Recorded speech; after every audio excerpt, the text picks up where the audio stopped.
Officer please আপনারা ভেতরে গিয়ে দেখুন প্লিজ। এই তোমরা ওই ছেলেগুলোকে ধরে নিয়ে এসো তো বাইরে। আরে বাবা,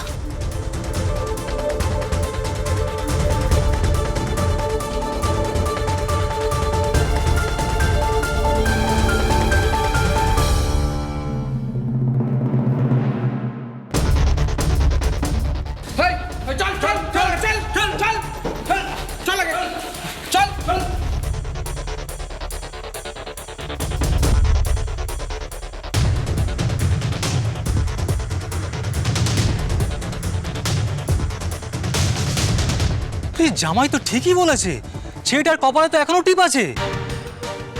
আরে ওই ছেলেটাকে দেখ, মুখ ভর্তি লিপস্টিক রয়েছে। ছি ছি ছি ছি, এগুলো অনিলের গুন্ডা। সব কটাকে তুলে নিয়ে যেতে হবে। আর অনিল বাবু, আপনার কিছু বলার আছে? বিশ্বাস করুন স্যার, আমি এসব কিছু বুঝতেই পারছি না। এরা এরকম কেন সেজেছে তাও তো আমি জানি না, কি করে বুঝবো? আপনাকেও আমাদের সঙ্গে থানায় আসতে হবে অনিল বাবু। আরে তার আগে এদের সব কটাকে আমাদের হাতে তুলে দিন। এই অনিল মণ্ডল আমাদের সাথে কম অন্যায় করেছে। জুলুমবাজি, জল আটকে দেওয়া কি করেনি?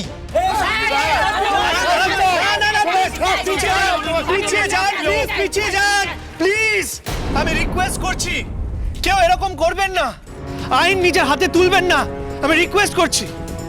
এই অনিল মণ্ডল ঠকিয়ে স্কুলটাকে ভেঙে দিতে চেয়েছিল, জমি দখল করতে চেয়েছিল, কিন্তু পেরেছে না, পারেনি। শেষে জয় হয়েছে ইন্দিরার আদর্শরী। সব প্রমাণ আপনি পেয়ে গেছেন, এবার এদেরকে নিয়ে যান প্লিজ। এই ওদেরকে নিয়ে এসো।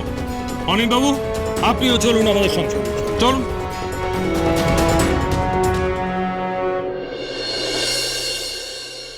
ইন্দিরার স্বপ্ন পূরণ হবে, তাই আপনাদের সবাইকে রিকোয়েস্ট করছি, প্লিজ নিজের বাচ্চাদের পড়াশোনা করান।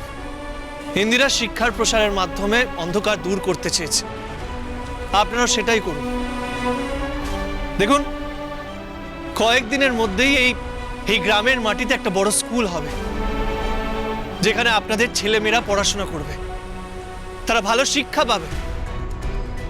আর শুধু পুঁথিগত শিক্ষা নয়, ওরা আসল শিক্ষা পাবে। এবার আমাকে হসপিটালে যেতে হবে, বাকি কথা পরে হবে। দিদি, স্কুল শুরু হলে কিন্তু তোমাকে অনেক বড় দায়িত্ব নিতে হবে। ইন্দিরার ইচ্ছে তোমাকে একটা গুরুত্বপূর্ণ ভূমিকা নিতে হবে। আমি আসি।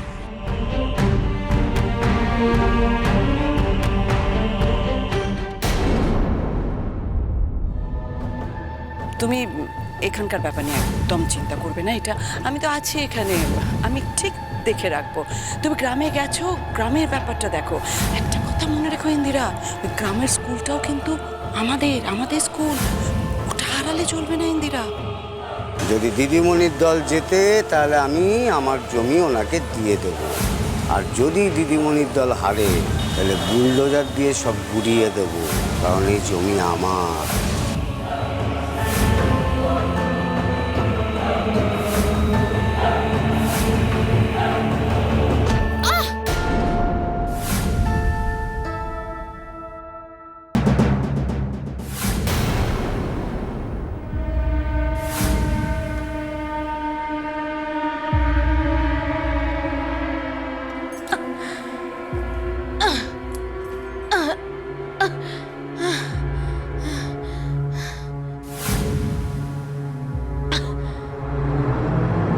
এটা কি হলো ভগবান, আমার কি হলো? আমার আমার সব তুমি কেন কেড়ে নিলে ভগবান? কি দোষ করেছি আমি যে তুমি আমায় এত শাস্তি দিচ্ছ? আমি কথা না বলতে পারলে যে ওই অসহায় মানুষগুলোর হয় কেউ কথা বলার থাকবে না। কে দাঁড়াবে ওদের পাশে? আর এই স্কুলটা কি করে তৈরি হবে? এতগুলো বাচ্চা কি করে শিক্ষা পাবে? দেখো শিক্ষক হিসেবে যে আমার এখনো অনেক কাজ বাকি। এত বড় অভিশাপ তুমি আমাকে দিও না ভগবান।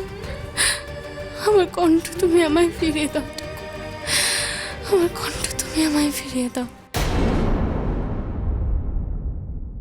কেন এসেছো? কেন এসেছো এই বাড়িতে? বেরিয়ে যাও, বেরিয়ে যাও বলছি। আমি তোমার মুখ দেখতে চাই না। তুমি কি ভেবেছিলে? কি ভেবেছিলে তুমি? তোমাকে বিশ্বাস করে স্কুলের পাওয়ার অফ অ্যাটর্নি দেওয়া হলো, আর তুমি সেই বিশ্বাসের মর্যাদা রাখলে না। এরপরেও তোমাকে এই বাড়িতে ঢুকতে দেওয়া হবে? কি করে ভাবলে? হ্যাঁ, কি করে ভাবলে তোমাকে এই বাড়িতে ঢুকতে দেওয়া হবে? তোমাকে এই বাড়িতে ঢুকতে দেওয়া হবে না। আমি বাড়ির বাকিদের ডিসিশন জানি না, আমি আমার ডিসিশন জানাচ্ছি। আমি তোমাকে এই বাড়িতে ঢুকতে দেব না। ছেলেটা এত মাথা গরম করে না কেন রে? এত মাথা গরম করিস? এসব কি হচ্ছেটা কি জেম্মা? তুমি তুমি এরকম একটা কাজ কি করে করতে পারলে? আমাদের বিশ্বাসে তুমি এই দাম দিলে? এত বড় অন্যায় করার পরেও ইন্দিরা তোমাকে ক্ষমা করে দিল। বাড়ির সবাই তোমাকে শোধরানোর একটা সুযোগ দিতে বাড়িতে আশ্রয় দিল, আর তুমি তুমি আমাদের সবাইকে পথে বসালে। এখনো পথে বসাইনি, জাস্ট স্কুলটা নিয়েছি। আর অর্ক, তুই এসব নিয়ে কেন ভাবছিস? তুই তো আমার ছেলে। হ্যাঁ, আর আমার যা কিছু আছে, স্কুল, বাকি যা কিছু আছে, সব কিছু তো তোর আর অনিকেতের জন্য থাকবে। আর একটা কথা তোমাদের একটু জানিয়ে রাখি, এই বাড়িটাও কিন্তু এখন তোমাদের নেই।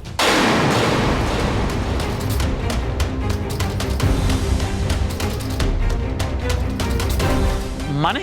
মানে এই বাড়িটা এখন তোমাদের নেই, মানে এই বাড়িটা এখন তোমার মায়ের নামে বা তোমার বড়দা ভাইয়ের নামে নেই। তবে তবে বাড়িটা কার নামে? আমার নামে আছে। বাড়িটা এখন আমার। আমার সঙ্গে উঁচু গলায় যদি কেউ কথা বলে আমি কিন্তু সহ্য করব না। যদি কেউ বলে তাহলে ঘাড় ধাক্কা দিয়ে এই বাড়ি থেকে জাস্ট বের করে দেব। তোমার এসব রোয়াবি চলবে না মা।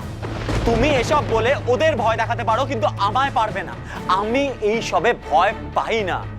আরেকটা কথা পরিষ্কার শুনে রাখো, তোমার সম্পত্তির উপর আমার কোনো লোভ নেই। এই বাড়ির এই প্রত্যেকটা মানুষের সাথে আমার জীবন বেঁধে আছে। আমি আমার জীবন তোমার সাথে কোনোদিনও বাঁধতে পারবো না। তুমি শুধু আমায় জন্ম দিয়েছো মা, জন্ম দিয়েছো। কোনোদিন আমার মা হয়ে উঠতে পারোনি তুমি। চুপ, একদম চুপ। যখন পেটে ভাত পড়বে না, তখন বুঝতে পারবি কত ধানে কত চাল।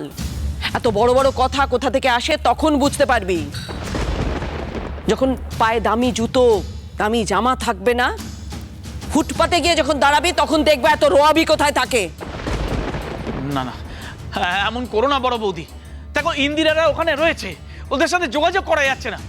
মেয়েটা কত বড় লড়াই লড়ছে একবার ভেবে দেখো। লড়াই শেষ। শেষ মানে? লড়াই শেষ মানে ইন্দিরা সরকার হেরে গেছে। হেরে গেছে? শুধু হেরে যায়নি, ইনজিওর্ড, মাথায় আঘাত লেগেছে, হসপিটালে ভর্তি হয়েছে।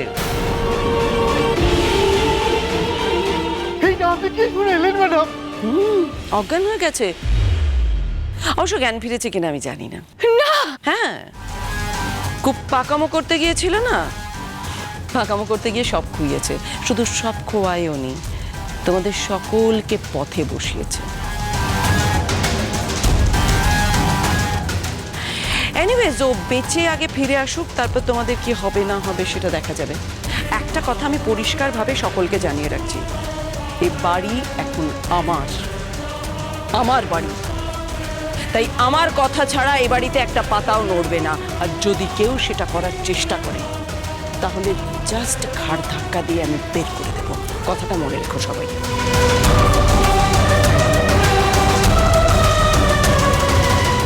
তুমি খুব বাজে মা, তুমি অত্যন্ত খারাপ মানুষ, এটা তুমি মাথায় ঢুকিয়ে রাখো। আমি তোমায় ছাড়বো না, আমি তোমায় ছাড়বো না মা।